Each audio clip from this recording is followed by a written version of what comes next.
لوگوں کو ان کی خواہشوں کی چیزیں یعنی عورتیں اور بیٹے اور سونے اور چاندی کے بڑے بڑے ڈھیر اور نشان لگے ہوئے گھوڑے اور مویشی اور کھیتی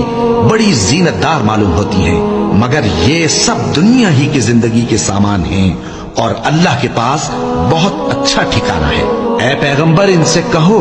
کہ بھلا میں تم کو ایسی چیز بتاؤں جو ان چیزوں سے کہیں اچھی ہو؟ سنو، جو لوگ پرہیزگار ہیں ان کے لیے اللہ کے ہاں باغات بہشت ہیں جن کے نیچے نہریں بہ رہی ہیں، ان میں وہ ہمیشہ رہیں گے،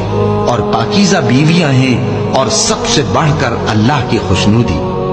اور اللہ اپنے سب بندوں کو دیکھ رہا ہے جو اللہ سے التجا کرتے ہیں کہ اے پروردگار،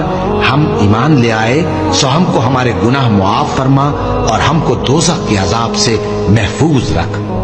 یہ وہ لوگ ہیں جو مشکلات میں صبر کرتے اور سچ بولتے اور عبادت میں لگے رہتے اور نیکی میں خرچ کرتے اور اوقات سحر میں گناہوں کی معافی مانگا کرتے ہیں۔